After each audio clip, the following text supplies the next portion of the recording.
Hello everyone, welcome back to another episode of Mini English Podcast, your bite-sized journey into mastering English with simple and relatable stories. I'm Sarah, your guide for today. And I'm John, your friendly co-host. We're thrilled to be here, helping you connect the dots and become more confident in your English learning. Absolutely. Today's topic is one many learners and people in general struggle with. The idea of practice makes perfect. How true is it, John? I'd say it's one of the truest things in life, Sarah. But sometimes the phrase can intimidate people, right? It feels like we need to reach perfection or else we fail. That's a great point, and I think one of the first things to understand is that perfect doesn't mean flawless. It's about becoming better one step at a time. Should we share a story to illustrate this? Perfect. I've got one in mind. But do you want to start, Sarah? Sure thing, John. So, imagine Alexa, beginner English learner who struggles with pronunciation. One day, Alex decides to tackle the word squirrel. Such a tricky one. Oh my goodness. Squirrel is definitely challenging. Even native speakers sometimes stumble over that one. Exactly. So Alex is sitting in the park one day, watching these little creatures run up and down trees, and realizes, I don't even know how to say what these animals are called. I can just picture Alex pulling out a phone, typing it into a translation app, and seeing this strange word, squirrel. And then listening to the pronunciation and thinking, how do you get that sound from those letters? It's like squirrel, squirrel? So what did Alex do first? Well, Alex tried saying it alone at home, looking in the mirror and watching how the mouth should move. Squirrel, squirrel, over and over. Practicing alone is a great first step. Did it work? Not really. Alex felt stuck and frustrated. Then Alex had a brilliant idea: find some YouTube videos specifically about pronouncing difficult English words. Smart move. Nothing like seeing someone break it down step by step. Exactly. The video suggested breaking it into two parts, squire and rel, and practicing each separately before putting them together. And did Alex practice consistently? Every single day for a week. 5 minutes in the morning while brushing teeth, a few minutes during lunch break, and again before bed. Alex even recorded the attempts and listened back to track the progress. That's commitment. What happened next? After about a week, Alex met with some friends at a coffee shop near the park. And guess what ran past the window? A squirrel. Exactly. And without even thinking, Alex pointed and said, "Look at that squirrel." Perfectly naturally. Everyone continued the conversation without even noticing. No way. Yes! And it was only a minute later that Alex realized what had happened. The word just came out correctly, without any struggle or thought. That was the moment Alex understood what practice really means. At first, Alex couldn't pronounce it without stumbling. But after practicing daily for a week, Alex proudly said it in front of a group and nailed it. The point here is, Alex didn't aim for flawless pronunciation overnight. They focused on improving step by step. Exactly. And that's the essence of practice. It's about persistence, not perfection. Speaking of persistence, let's dive into 3 key principles of effective practice. Number 1, consistency. Practicing regularly, even for short periods, is more impactful than cramming occasionally. This reminds me of when I was learning to play the guitar. I tried practicing for 3 hours every Sunday, and I barely improved. What changed? My teacher suggested just 15 minutes every day instead. Within 2 weeks, I could play that difficult chord transition that had been frustrating me for a month. That's such a valuable insight. Our brains form stronger neural connections with repeated exposure over time, rather than one intense session. Absolutely. For language learners, this might mean listening to a short podcast like ours every morning while getting ready, or practicing 5 new vocabulary words each day during your commute. Or even changing your phone settings to English, so you're constantly exposed to the language in your daily life. I love that tip. What's our second principle, John? Principle number 2, feedback. Find someone who can give you constructive feedback, whether it's a teacher, friend, or even an app.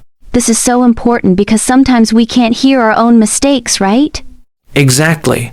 It's like developing a blind spot.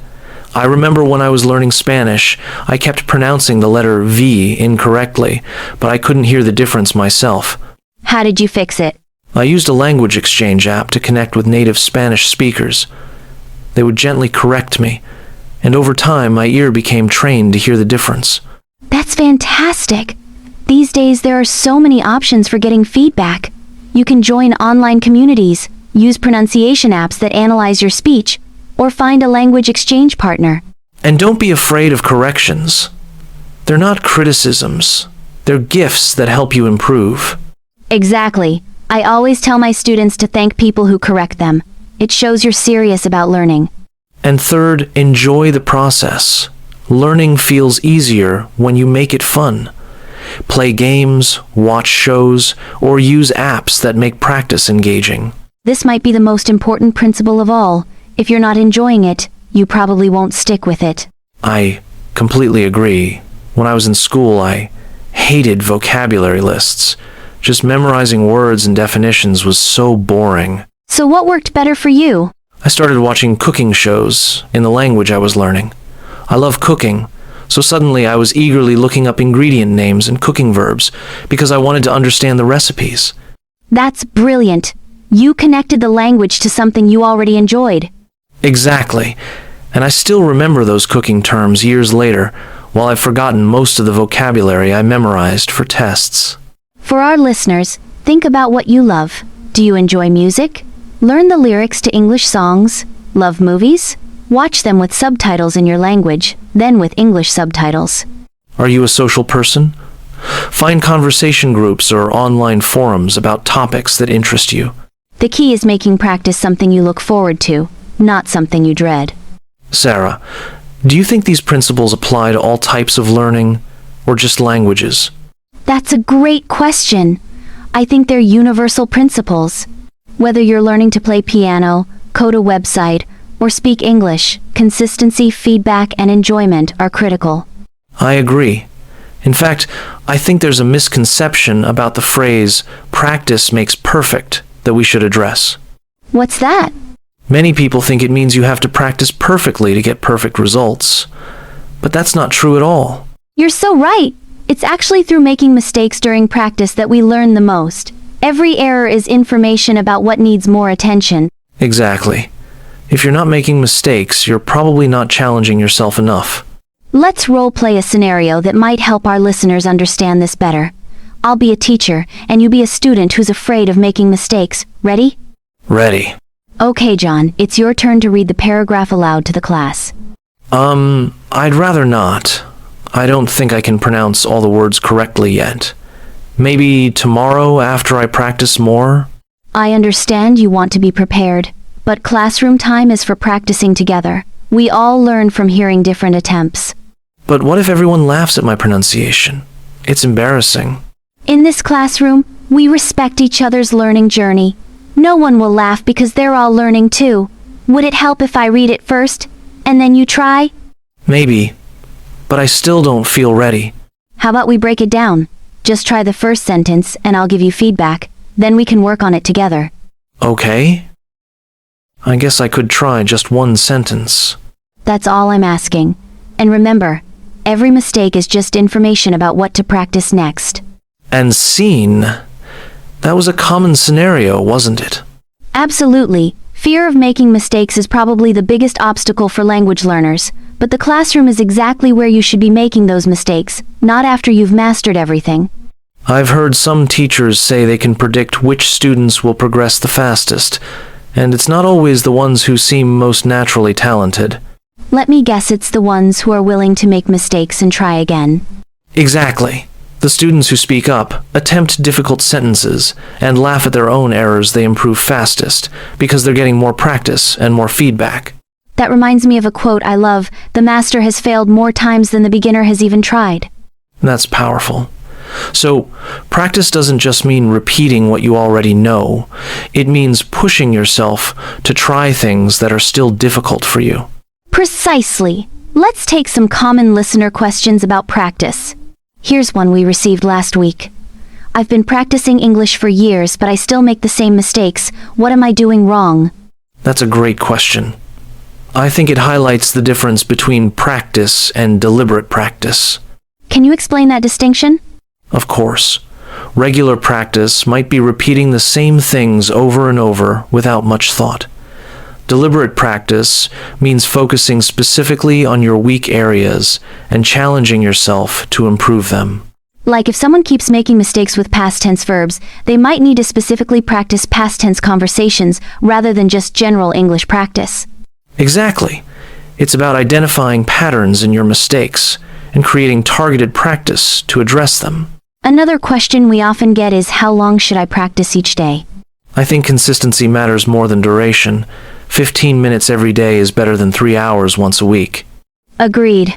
And I would add that it depends on how you're feeling. Some days you might have energy for an hour of intensive study, while other days, even 5 minutes of reviewing flashcards is a win. The key is not breaking the chain though, at least something every day to maintain momentum. Here's another common question. I feel discouraged because I'm not improving as fast as I want to. Should I try a different method? That's a tough one.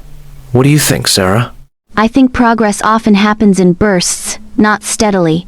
You might practice for weeks feeling like you're getting nowhere, and then suddenly notice a big improvement. Like breakthrough moments? Exactly. The important thing is to trust the process and keep going, but it is also good to mix up your methods sometimes to keep things fresh and engaging. That makes me think of another question we get. How do I make practice a habit that sticks? I love this question because it's really about psychology more than language learning. One effective approach is habit stacking. What's that?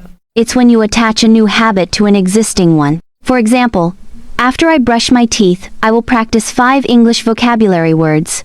Since brushing teeth is already an established habit, it can help trigger the new one. That's brilliant. Another strategy is making your practice materials highly visible and accessible. Right, like keeping a language learning app on your phone's home screen, or sticky notes with phrases around your house. Or setting a specific time and place for practice, so it becomes part of your routine. Let's share one more strategy: accountability. Tell someone about your practice goals, or better yet, find a practice partner who shares them. That's why language exchange partners are so effective. You're accountable to each other. Absolutely. Now, let's wrap up with some encouragement for our listeners. Learning a language is a marathon, not a sprint. And like any marathon, there will be moments when you want to give up. That's normal. The key is to be kind to yourself on the difficult days. Maybe you only have energy to listen to a short podcast like ours that still counts as practice. And celebrate your wins, no matter how small. Did you understand a few more words in a conversation today? That's progress. Did you finally nail the pronunciation of a difficult word like squirrel? That deserves celebration. Language learning is one of the most rewarding journeys you can take.